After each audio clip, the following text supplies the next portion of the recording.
നമുക്ക് തേങ്ങാപ്പാൽ ചേർത്ത് നല്ലൊരു അടിപൊളി ഒരു മുട്ടക്കറി ഉണ്ടാക്കാം. അപ്പോൾ ആവശ്യമുള്ള സാധനം എന്തൊക്കെയാണെന്ന് നോക്കാം.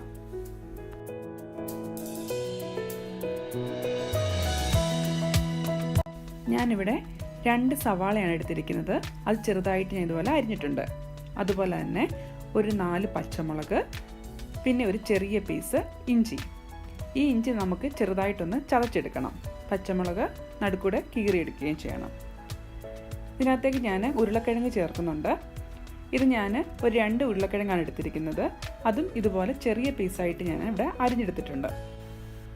അതുപോലെ തന്നെ ഒരു ക്യാരറ്റും ഞാൻ ഇതുപോലെ ചെറിയ പീസായിട്ട് അരിഞ്ഞെടുത്ത് വെച്ചിട്ടുണ്ട്.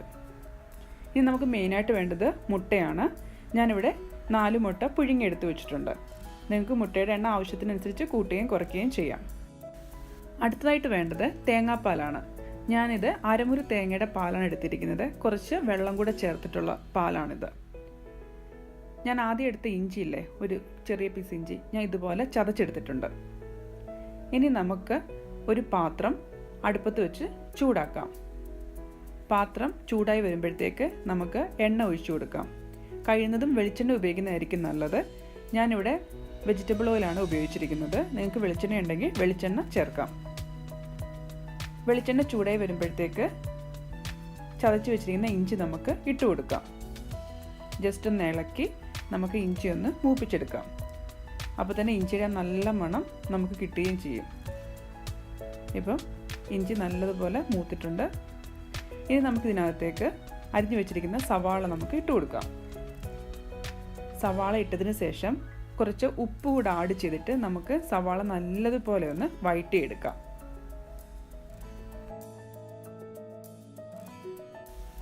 ഇപ്പം സവാള നന്നായിട്ട് വഴന്നിട്ടുണ്ട്.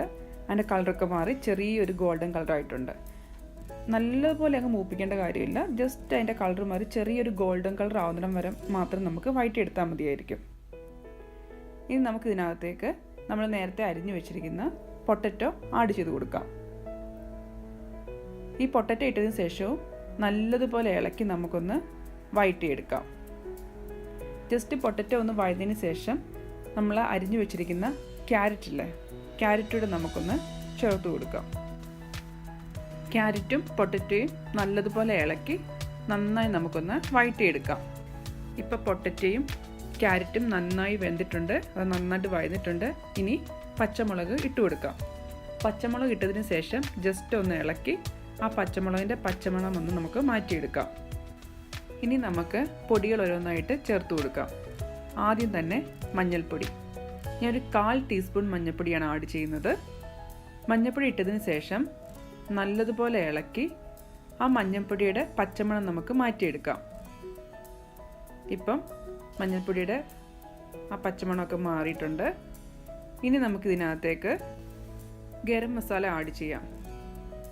അതും ഞാനൊരു 1/2 ടീസ്പൂൺ ഗരം മസാലയാണ് ആഡ് ചെയ്യുന്നത്. ഇനി മല്ലിപ്പൊടി, അതൊരു 3/4 ടീസ്പൂൺ മല്ലിപ്പൊടിയാണ് ഞാൻ ഇട്ട് കൊടുത്തിരിക്കുന്നത്. ഇതും നല്ലതുപോലെ ഇളക്കി നമുക്കൊന്ന് ചൂടാക്കിയെടുക്കാം. ഇപ്പം നമ്മുടെ പൊടിയും മസാലയൊക്കെ നല്ലതുപോലെ ചൂടായിട്ടുണ്ട്.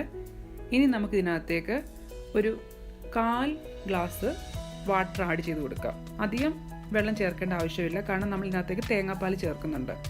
ജസ്റ്റ് ഒന്ന് വേവാൻ വേണ്ടി മാത്രമാണ് നമ്മൾ ആ വെള്ളം ചേർക്കുന്നത്. ഒരു 1/4 ഗ്ലാസ് വെള്ളം ചേർത്താൽ മതിയായിരിക്കും.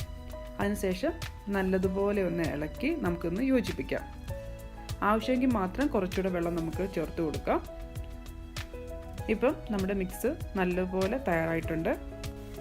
ഇനി നമുക്ക് ആ തവി വെച്ചുകൊണ്ട് തന്നെ ആ പൊട്ടറ്റോ ഒക്കെ നമുക്കൊന്ന് ഉടച്ചു കൊടുക്കാം.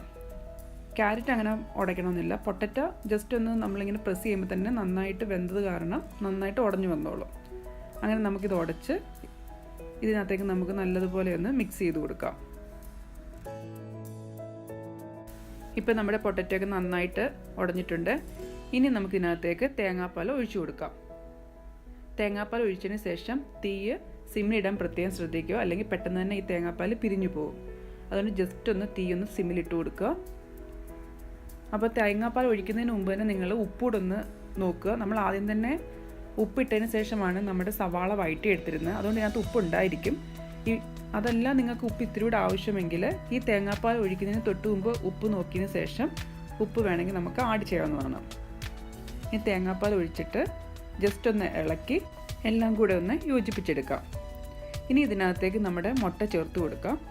മുട്ട ചേർക്കുമ്പോൾ ജസ്റ്റ് 3 വശം നമുക്ക് ജസ്റ്റ് ഇതുപോലെ ഒന്ന് വരഞ്ഞതിന് ശേഷം നമുക്ക് ഇതിനകത്തേക്ക് ഇട്ട് കൊടുക്കാം. കാരണം ആ മസാല മുട്ടയ്ക്കകത്തേക്ക് കിട്ടാൻ വേണ്ടിയാണ് ജസ്റ്റ് ഇങ്ങനെ ഒന്ന് വരഞ്ഞു കൊടുക്കുന്നത്. അധികം വരയേണ്ട ആവശ്യമില്ല, ജസ്റ്റ് ഒന്ന് വരഞ്ഞാൽ മതി. അതല്ലെന്നുണ്ടെങ്കിൽ മുട്ട നിങ്ങൾക്ക് നടുക്കൂടെ കീറി രണ്ട് പാർട്ടായിട്ട് വേണമെങ്കിൽ നമുക്ക് ഇട്ട് കൊടുക്കാവുന്നതായിരിക്കും. അപ്പോൾ നമുക്ക് മുട്ട ചേർത്തതിന് ശേഷം ജസ്റ്റ് ആ ഗ്രേവി അതിന് മുകളിലേക്കൊന്ന് ഒഴിച്ചു കൊടുക്കാം. ഇതേപോലെ ഒന്ന് ഒഴിച്ചു കൊടുക്കാം. എന്നിട്ട് കുറച്ച് കറിവേപ്പില നമുക്ക് ഇതിന് മുകളിലേക്ക് ഒന്നിട്ട് കൊടുക്കാം. കറിവേപ്പില നമ്മുടെ കൈ വെച്ച് ജസ്റ്റ് ഒന്ന് പ്രസ് ചെയ്തതിന് ശേഷം നമുക്കിതിന് മുകളിലേക്ക് ഇട്ട് കൊടുക്കാം. അത് കഴിഞ്ഞിട്ട് തീ നമ്മൾ ഓഫ് ചെയ്യണം. ഓഫ് ചെയ്തിട്ട് ഒരു പാത്രം വെച്ച് അടച്ച് വെച്ച് കുറച്ച് നേരത്തിന് ശേഷം നമുക്കിത് സെർവിംഗ് ഡിഷിലേക്ക് മാറ്റാം. തീ ഓഫ് ചെയ്യുന്നത് എന്തിനാണെന്ന് വെച്ച് കഴിഞ്ഞാൽ ഈ തേങ്ങാപ്പാലായത് കാരണം പെട്ടെന്ന് ഇത് പിരിഞ്ഞു പോകും. അപ്പോൾ ഓൾറെഡി ഇതിനകത്ത് നല്ല ചൂടുണ്ടായിരിക്കും.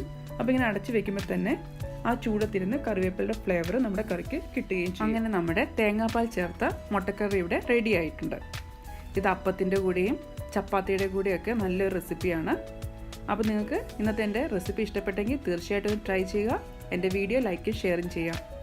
സബ്സ്ക്രൈബ് ചെയ്യാത്ത തീർച്ചയായിട്ടും എൻ്റെ ചാനൽ സബ്സ്ക്രൈബ് ചെയ്യുക. അപ്പോൾ ഇതുപോലത്തെ പുതിയ റെസിപ്പികളായിട്ട് നമുക്ക് വീണ്ടും കാണാം. അതുവരേക്കും ബൈ.